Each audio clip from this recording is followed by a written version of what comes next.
But first, in a push for transparency, the King County Sheriff's Office is making its use of force data public.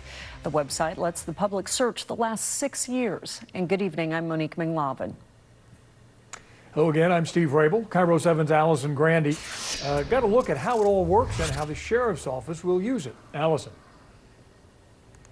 Steve, this is the use of force dashboard. It's information the Sheriff's Office has had in their records, but hasn't been able to search. Now, they can search it and look for problems and trends. So can you. At a time when the community is demanding police accountability and transparency, the King County Sheriff's Office is posting use of force data online. Sheriff Mitzi Johanknick spoke at the King County Council's Law and Justice Committee this morning. I myself and the members of my organization are appalled by what happened in Minneapolis and remain appalled when members of law enforcement take actions that are illegal. The use of force dashboard breaks down the last 6 years of data. The computer program has been in the works for more than 2 years. The use of force dashboards allow us to have a really close to real-time grasp of what types of use of force are happening with our deputies. The data includes use of force, type of arrest, geographical area, time of day, and race. I think it's potentially helpful in this time right now where, you know, police and use of force and other issues are under a microscope.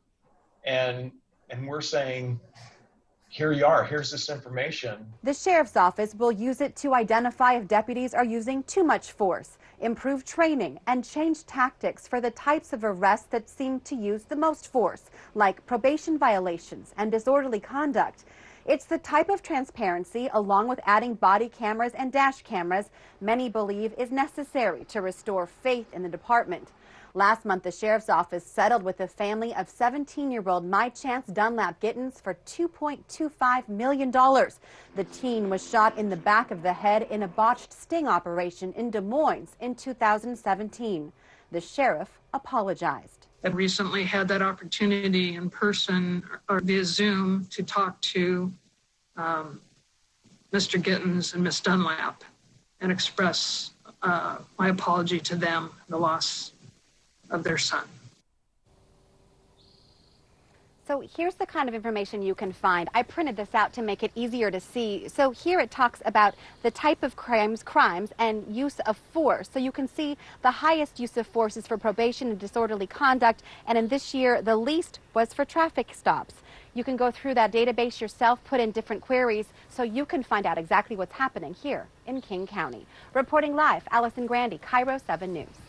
Going in depth now, in just the last year, there were several efforts to reform the use of force policies for the King County Sheriff's Office. As Allison mentioned, last month the department settled a lawsuit with the family of shooting victim My Chance Dunlap Gittens. As part of that agreement, the department would pursue a new policy requiring deputies to use body and dash cameras.